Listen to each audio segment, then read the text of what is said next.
날마다 하나님 말씀 가까이 하는 성도님들에게 하나님의 은혜가 함께하길 원합니다. 오늘 하나님께 주신 말씀은 출애굽기 14장 10절에서 16절까지 말씀입니다. 바로가 가까이 올 때에 이스라엘 자손이 눈을 들어 본즉 애굽 사람들이 자기들 뒤에 이른지라. 이스라엘 자손이 심히 두려워하여 여호와께 부르짖고 그들이 또 모세에게 이르되 애굽에 매장지가 없어서 당신이 우리를 이끌어내어 이 광야에서 죽게 하느냐. 어찌하여 당신이 우리를 애굽에서 이끌어내어 우리에게 이같이 하느냐. 우리가 애굽에서 당신에게 이른 말이 이것이 아니냐. 이르기를 우리를 내버려 두라. 우리가 애굽 사람을 섬길 것이라 하지 아니하더냐. 애굽 사람을 섬기는 것이 광야에서 죽는 것보다 낫겠노라. 모세가 백성에게 이르되 너희는 두려워하지 말고 너희는 가만히 서서 여호와께서 오늘 너희를 위하여 행하시는 구원을 보라. 너희가 오늘 본 애굽 사람을 영원히 다시 보지 아니하리라. 여호와께서 너희를 위하여 싸우시리니 너희는 가만히 있을지니라. 여호와께서 모세에게 이르시되 너는 어찌하여 내게 부르짖느냐. 이스라엘 자손에게 명령하여 앞으로 나아가게 하고 지팡이를 들고 손을 바다 위로 내밀어 그것이 갈라지게 하라. 이스라엘 자손이 바다 가운데서 마른 땅으로 행하리라. 아멘.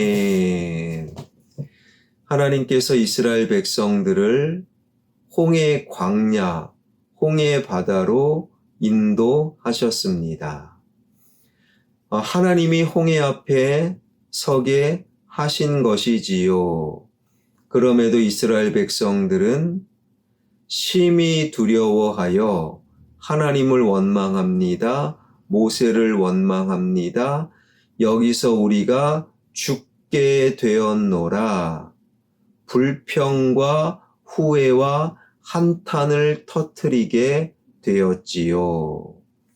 그런 이스라엘 백성들을 향한 하나님의 말씀은 무엇입니까?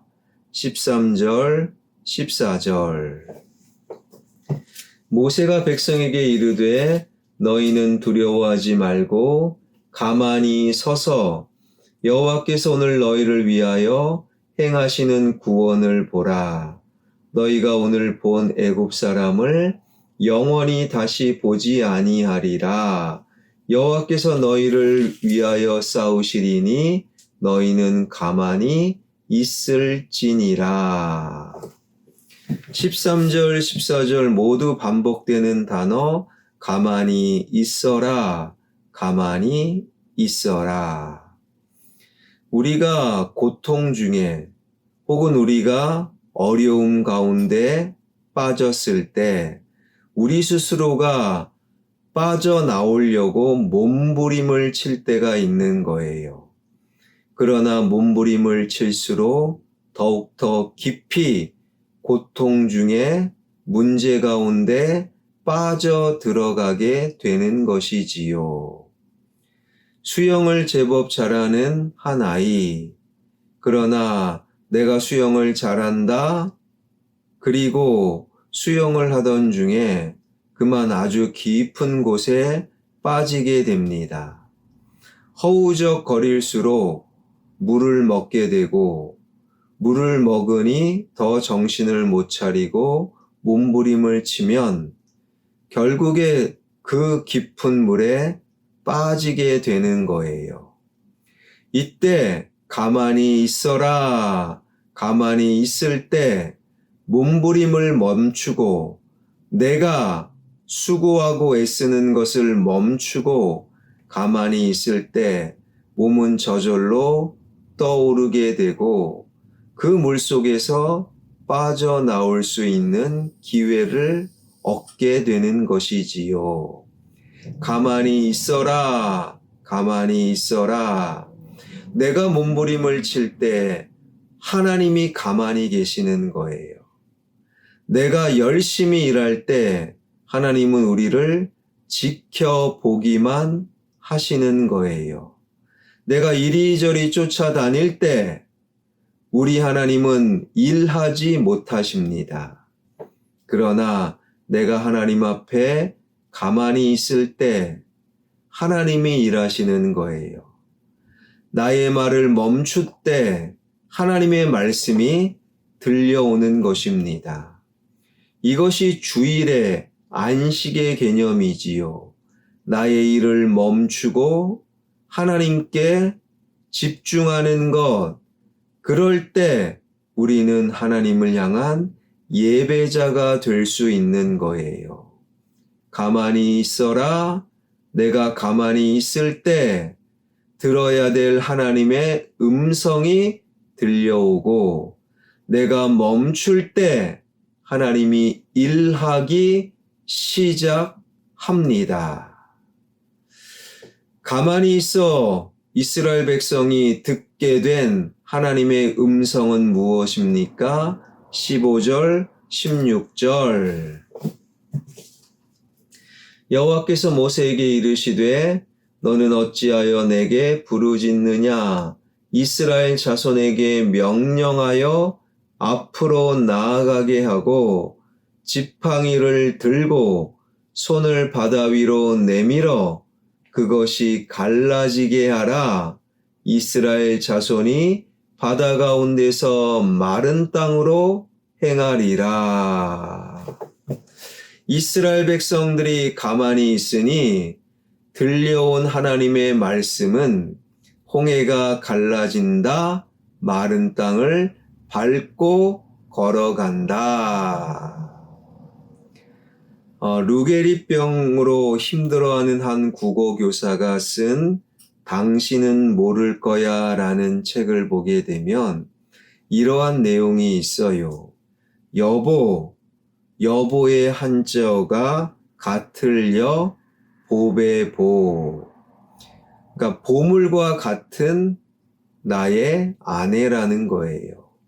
당신은 마땅할 당, 몸신, 같은 몸을 갖고 있는 그러한 당신. 그런데 여보, 당신이었던 나의 아내가 시간이 지나면 여편네로 바뀐다라는 거예요. 이 여편네야, 기분 좋으면 여보, 당신, 기분 나쁘면 이 여편네야. 그런데 여편네라는 이 말도요, 옆에 있네 라는 말에서 나왔다라는 거예요. 결혼한 이후 내 옆에 있는 나의 아내, 함께 내 옆에서 살다가 죽을 때 내 옆에 있을 여자, 여편네 아내. 여편네도 어감이 좀 그렇지 꽤 좋은 말이 분명합니다. 이러한 한 루게릭병에 걸린 한 사람의 말을 들어도 아내를 바라보는 시선이 달라지는 거예요.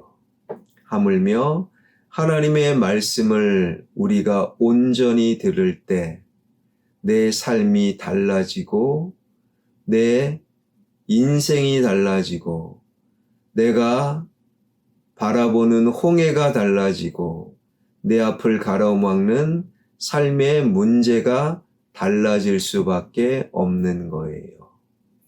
홍해가 갈라집니다.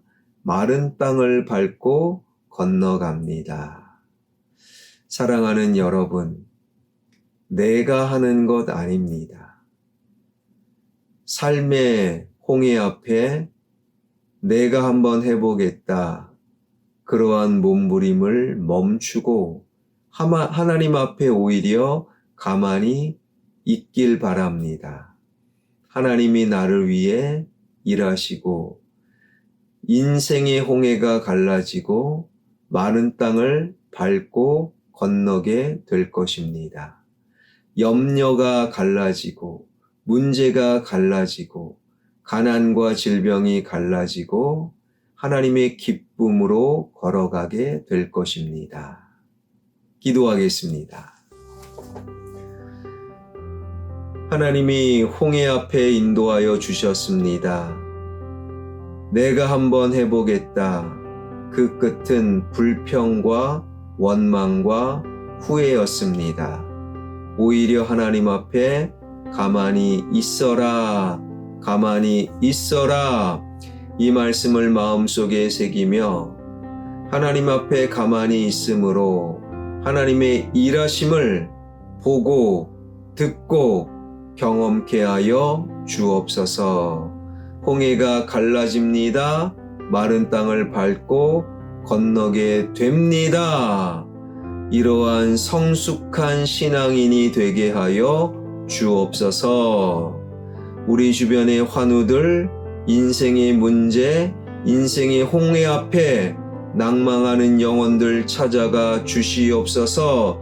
가만히 있어라, 가만히 있어라. 이 말씀 앞에 가만히 있음으로 홍해가 갈라진다. 너의 문제가 갈라진다. 마른 땅을 밟고 걸어간다.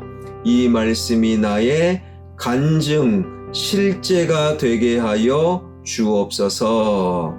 예수 그리스도의 이름으로 기도하옵나이다. 아멘.